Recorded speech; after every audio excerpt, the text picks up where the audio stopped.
This video was made possible by NordVPN. Stay safe online by clicking the link below and get a huge discount off a 2-year plan with a risk-free 30-day money-back guarantee. Also, why not grab yourself a character pin of the Little Corporal himself before they sell out? And big shout out to the patrons. Head on over to learn about benefits such as Discord access and maybe even a little behind-the-scenes content. Okay, Mrs. Bonaparte, this is it. One last push and we're done. Congratulations, it's a general. Oh, and here comes the rest of the army now. Did you just say the rest of the army?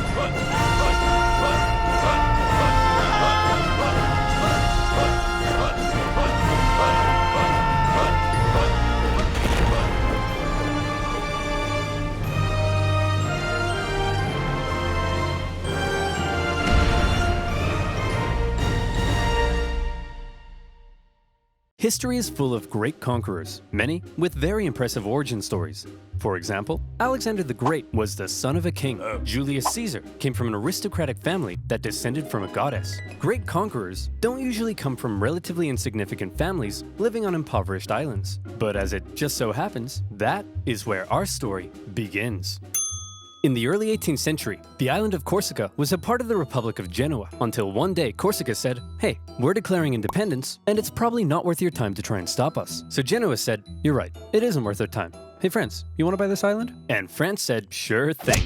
And thus, Corsica became France, just in time for Napoleon to be born French. Many Corsicans didn't appreciate their new conquerors, however, and from an early age, Napoleon developed some fairly anti-French sentiments. Napoleon's dad, however, quickly embraced his new French overlords, which created some tension between dad and son. Ooh, look at me. I'm dad. I wear powdered wigs and silver-buckled shoes, and I'm a traitor to the Corsican people. Go to your room, Napoleon. No, you go to your room, Dad.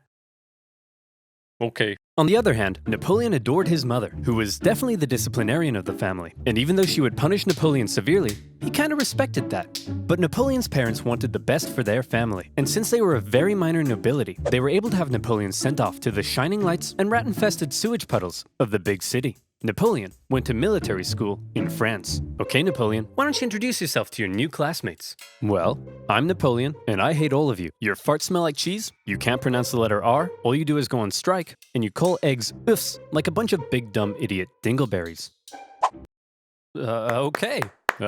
Thanks, Napoleon. I hope you like being bullied. And bullied he was. They picked on him for his Corsican accent, his family's lack of wealth, and it probably didn't help that he also had a bit of a chip on his shoulder. But he could hold his own, and on an average day, might be found dishing out ratatouille sandwiches for breakfast. He spent much of his time alone, and he loved reading about the great conquerors of history. He learned about Julius Caesar, and he wondered if one day he too might have a pizza franchise named after him.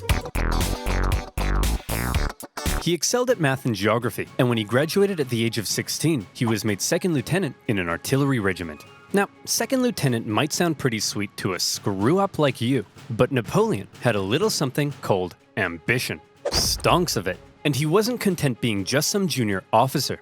He wanted to rise the ranks. Unfortunately for him, that would be a little difficult. Well, Napoleon, I've reviewed your application. It's clear you're very skilled and would be a perfect fit for the promotion.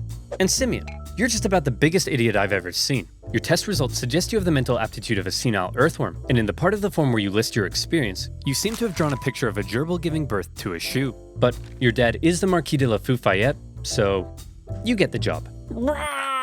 French society was just too closed off. Positions were handed out based on nobility, not talent. And the young Napoleon probably felt stuck.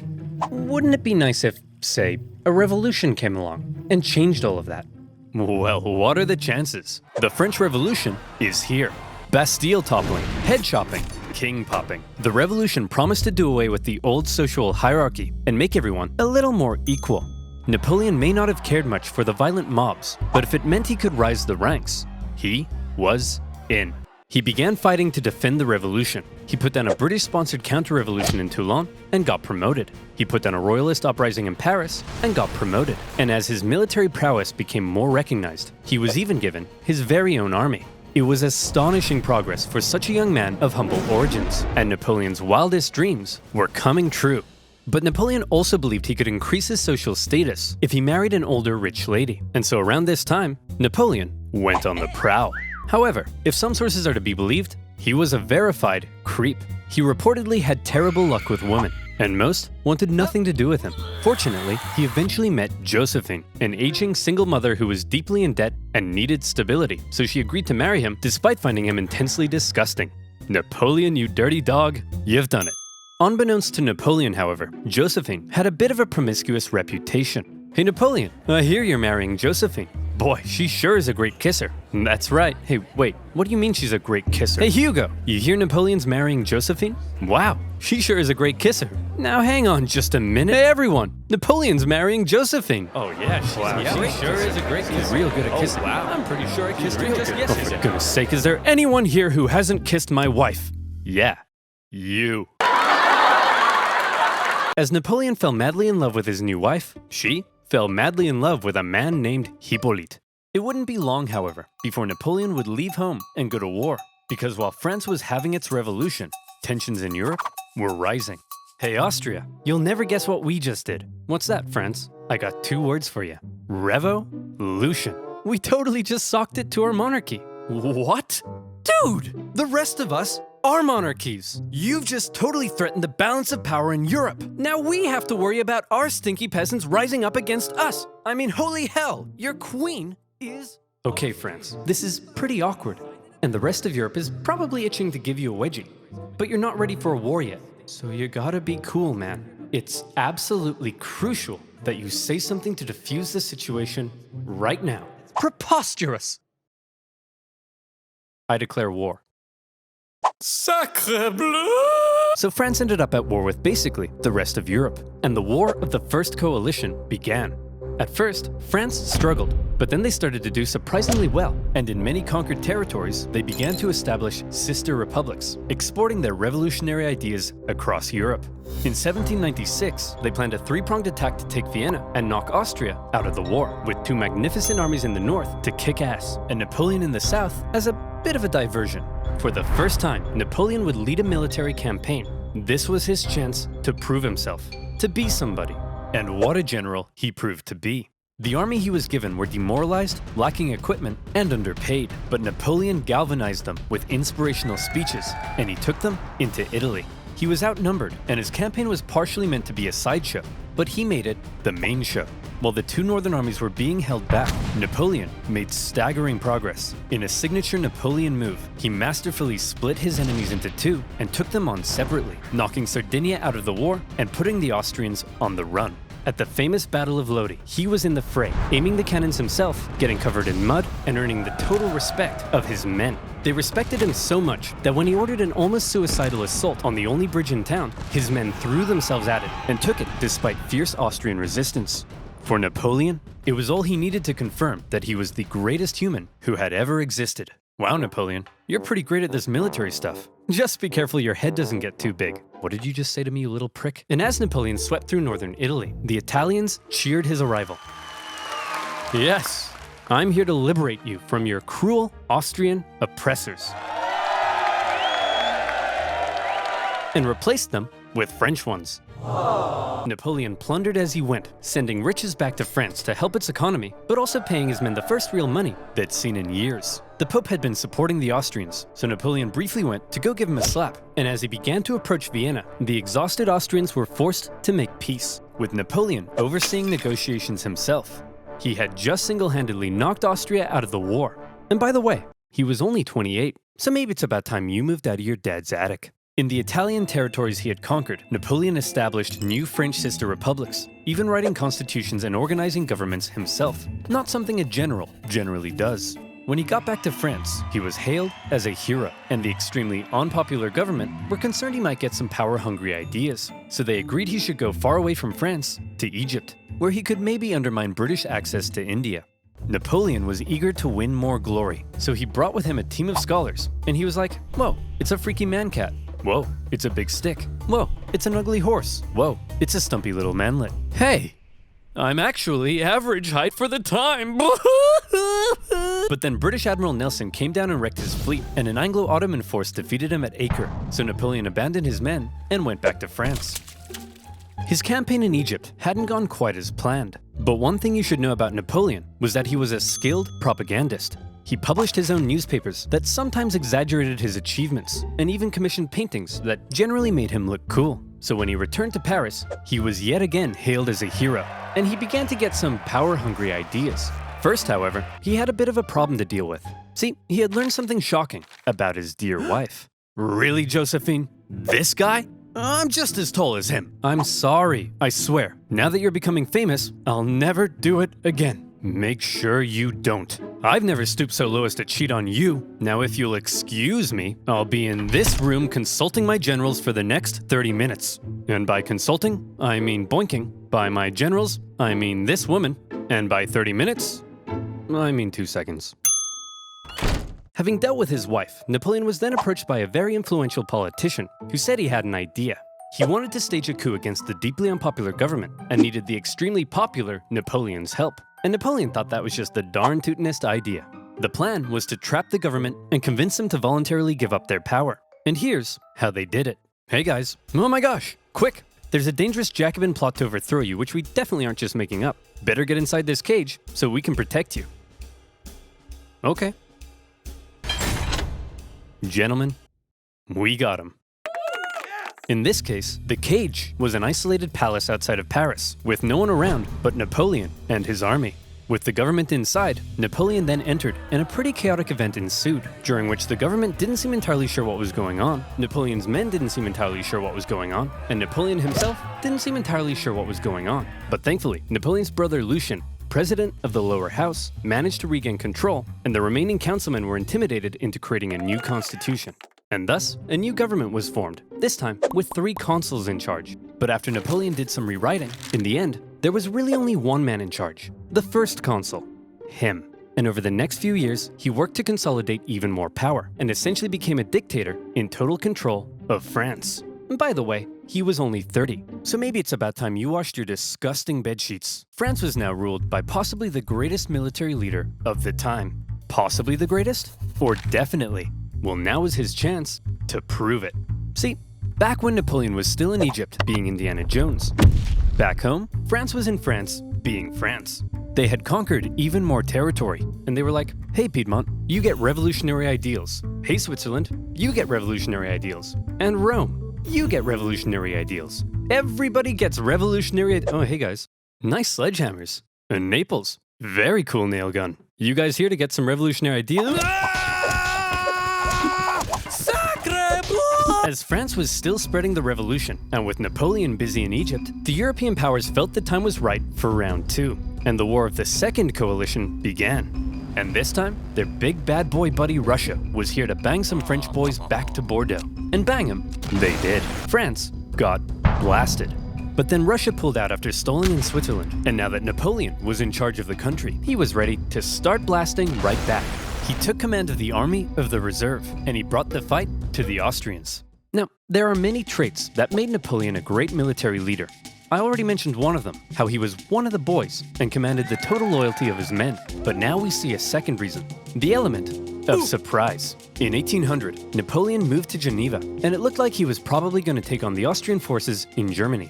There's no way he'd be crazy enough to move his entire army south through the Alps as a surprise attack on the Austrians besieging Genoa. Oh, Napoleon's moving his entire army south through the Alps as a surprise attack on the Austrians besieging Genoa. Napoleon's crossing of the Alps is legendary, and you may have seen one of the most famous paintings of the general, popping a sick wheelie on his majestic stallion surrounded by dangerous mountain terrain. Of course, in real life, he made the crossing on a depressed mule, but that's not as cool. When he emerged in Italy, the Austrians expected him to come break their siege, but Napoleon went for their supply line near Milan, forcing the Austrians to meet Napoleon head-on at the famous Battle of Marengo. The Austrians initially clobbered the outnumbered French, and they were like, hooray, we won. But then a few hours later, Napoleon showed up again with an even bigger army, and he clobbered them right back. Holy cow, this tiny little fun-sized French guy is running rings around us. Hey! I'm average height for the time, you jerk! Then, after General Moreau's victory at Hohenlinden, Vienna was exposed, and the Austrians again sued for peace. Just like the War of the First Coalition, the Second Coalition ended in another French victory. But in many ways, they both felt more like Napoleon victories. Only the UK remained at war with Napoleon, and they were using their powerful navy to blockade French ports and were even seizing the cargoes of neutral ships. Obviously, Everyone else got pretty pissed off that the British were interfering with their trade, so in response, they formed a league, and they embargoed the UK right back. Neutral countries protecting their own interests? That's offensive. So Britain went to Copenhagen and blew a bunch of stuff up, and the league disbanded. But because the UK's economy was pretty bust, they decided to sign a treaty with France in 1802. For the first time in a long time, Europe was at peace. Congratulations, sire. You've achieved peace. Yes, Pierre, but not for long. I still don't trust those dirty Brits. Did you hear they've been calling me the Bony Man? What does that even mean? Keep an eye on them, would you? I can't, sire. Why not? Because they use NordVPN. How would you like to spend 12 hours a day on your favorite website ever without the fear of your data being stolen? Then you need NordVPN. NordVPN has thousands of secure servers in 59 countries, allowing you to safely surf the net at the fastest possible speed, while staying away from online threats thanks to the anti-malware tool, CyberSec. NordVPN comes with a 30-day money-back guarantee, and now you can take advantage of their new password manager, NordPass, and new encrypted cloud storage solution, NordLocker. NordVPN lets you search for better deals in other territories and unlock content not available in your country, like some oversimplified videos, for example. It's incredibly easy to use. With just a click of a button, you can head up to Canada and watch some sweet Canadian TV, just like that. Go to nordvpn.com/oversimplified to get a 2-year plan plus 1 additional month with a huge discount. That's nordvpn.com/oversimplified. And as always, you'll be supporting my channel. So thank you. Now where were we? Oh yeah. Crossing the Alps, defeating the Austrians, and Europe at peace. What a meteoric rise it had been for the young Corsican. He had just taken charge of a nation that appeared to be losing a war and turned it all around, securing French gains in Europe. But there was now a big question.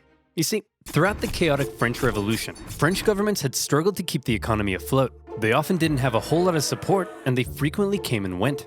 Would Napoleon finally be the man who could stick around? Military victories were one thing, but could the general also govern? Spoiler alert. Yes. The economy's crumbling? Well then why don't you have yourself a new national bank, currency reform, and improved taxation and welfare systems? The legal system is an incoherent mess? Well then why don't we nicely wrap all those civil laws up into one new centralized legal code? Corrupt government officials? Throw them in the trash. Bad infrastructure? Throw it in the trash. Women's rights? Throw them in the trash. Wait, really? Well, yeah, unfortunately, while Napoleon was building on the equality of the revolution, he also largely scaled back rights for certain groups, and husbands had full legal control over their wives. But come on, ladies, maybe let men have a slice of the pie for once, okay? Napoleon further reformed education, ensuring a system based on individual ability, meaning now Simeon had to compete with everyone else, and Napoleon could get the cream of the crop to help him run the republic. But he wasn't just building on the ideas of the revolution. The revolution had led to a lot of chaos, and Napoleon needed stability. So he rolled back a couple things, most notably with religion. The revolution had pretty much kicked the Catholic Church to the curb, but Napoleon understood that since many French citizens still considered themselves Catholic, that could be a problem. So he came to an agreement with the Pope and brought back the Church, only this time with some pretty hefty power limitations. He also ensured freedom for other religions, and is often noted for his positive treatment of Jewish people at a time of widespread anti-Semitism. But while all of this may make Napoleon sound like a pretty stand-up dude, it's good to note that he believed in religious freedom because he thought it was a powerful tool to keep the poor from eating the rich. Or something like that. Overall, Napoleon's aim was to end the chaos of the revolution and finally create a stable and prospering French republic. And in that aim, he seemed to be largely successful and generally popular with the people of France. He officially declared that the revolution is over, adding, "I am the revolution." Napoleon's head could be seen for miles. Of course, not everyone was happy with Napoleon's reforms. Conservatives felt he was too radical. Radicals felt he was too conservative. But since Napoleon was a dictator, opposition could usually be stamped out with some good old-fashioned iron fisting. In 1804, Napoleon took one last major step.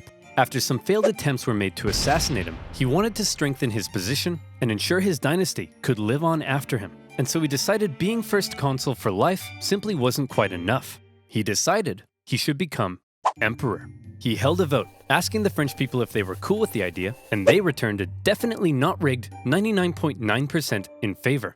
The ball's on this man. And so on the 2nd of December, 1804, in an elaborate ceremony at Notre Dame, Napoleon was made emperor.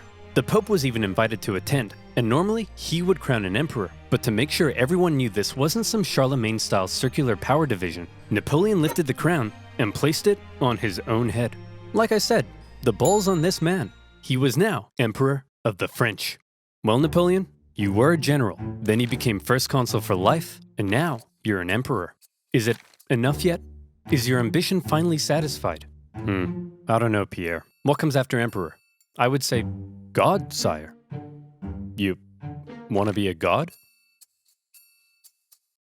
Yes. I'll put it down under maybe. Okay, everyone.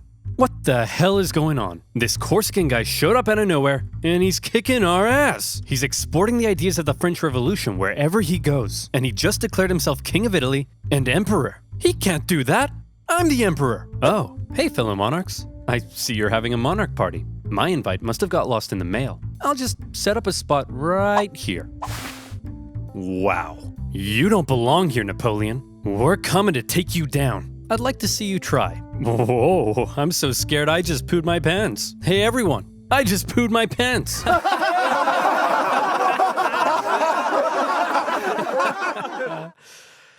No, but I did just poo my pants. Before Napoleon had even declared himself emperor, the British had already redeclared war on France because both sides had been violating their previous treaty. Napoleon immediately occupied Hanover and then began making plans for a great British invasion, partially paid for by selling a huge chunk of land to the United States. Napoleon gathered his army along the English Channel, but here was the problem. While Napoleon's powerful army would almost certainly obliterate the British on land, there was very little chance he'd actually make it across the Channel, because Britannia ruled the waves. This power dynamic would keep the two traditional enemies from engaging in much real direct combat throughout the Napoleonic Wars. However, the British had something else up their sleeve: copious amounts of money. They were willing to throw cash at anyone who would go to war against Napoleon, and there were plenty of takers: Austria, Russia, Naples, and Sweden, hoping to put Napoleon's France back in its place, formed the third coalition against France. The coalition forces probably thought that this time they stood a chance. They weren't prepared for the total humiliation they were about to suffer. The War of the Third Coalition was Napoleon at his best. We've already learned two ways in which Napoleon was a great military commander, but here comes one of the biggest reasons: speed. He had reorganized his army into corps, which were themselves basically small armies. Each had their own infantry, cavalry, and artillery, and as a result, was able to act more independently. They spread out through the countryside, and by living off the land rather than relying on heavy supply trains, they were able to move extremely quickly. Napoleon would traverse massive distances, outmaneuver his enemies, isolate them, and then move in for the kill before they even knew what was going on. Lightning warfare leading to total destruction. Would you like to see him do it? Here we go. Part of the coalition's plan was for the Russians to meet up with the Austrians and take on Napoleon together. Combined, they could turn the tide against him, so Napoleon needed to stop them from ever meeting. But he's all the way over in Boulogne. No problem. In a matter of weeks, Napoleon marched 200,000 men in secret, encircling Austrian General Mack and capturing his entire army. A devastating blow. Napoleon later remarked, "I have destroyed the Austrian army by simply marching." Next, he turned to face the approaching Russians. Okay, it looks like the French are coming for us, but check this out. I've got an amazing idea. When they approach, we run away. Sir, you're a genius. The Russians began to retreat with Napoleon giving chase, and since his tactics relied on quick victories, this could be a problem, especially because the longer the war went on, the more likely it looked other countries may join the coalition against him. But Napoleon knew the Russian Tsar, Alexander I, was young and seeking glory, so he came up with an idea to lure him in. He sent him a message. What does it say? It says, "Hello, I'm just a little baby boy, and I'm very scared." Are you talking like that, or is he? He is, sir. Why is he doing that? I don't know, but it's very cute, helpless, and vulnerable. A little baby boy, eh? Very scared, eh? Cute, eh? Boris, get my crossbow. We're going hunting. The Allied forces turned to face Napoleon, who they now believed was in a vulnerable position. He was set up at Austerlitz, and to make it look like he was retreating, he had even evacuated the high ground. A thick fog set in, obscuring Napoleon's center, as the Allies took the bait and set up on the heights. From there, they spotted Napoleon's very weak-looking right flank, and they descended the heights to go get it. Little did they know, it was exactly what Napoleon was hoping they'd do. The next thing they knew, a large French force was emerging from the fog, launching a huge central assault up the hill. They swung around, crushing the Allies, and as men attempted to flee across the frozen lakes, Napoleon ordered his artillery to fire on the ice, causing an unknown number to drown. But he told me he was just a little baby boy. What happened? He tricked you, sir. You mean I was the little baby boy all along? It was Napoleon's masterpiece, and Austria were once again forced to make peace with France. Then, with the French conquest of Naples in 1806, the War of the Third Coalition ended as yet another Napoleon victory. This was the third time Napoleon had to give Austrian Emperor Francis a good spanking. And so, with the peace treaty in 1805, Napoleon was determined to punish him. He was forced to give up territory, hand over significant compensation, and promised never to fight Napoleon again. For now, Russia, Sweden, and the UK remained at war with France, but none were able to offer much of a threat. And so, Napoleon got to work strengthening his grip over Europe. He gave out rule of captured territories to his family and friends, and most notably, he established a new confederation in Germany, with himself as its protector. Seeing his influence in Germany being wiped away, Emperor Francis acknowledged reality and officially dissolved the Holy Roman Empire, an entity that had existed for over 1,000 years.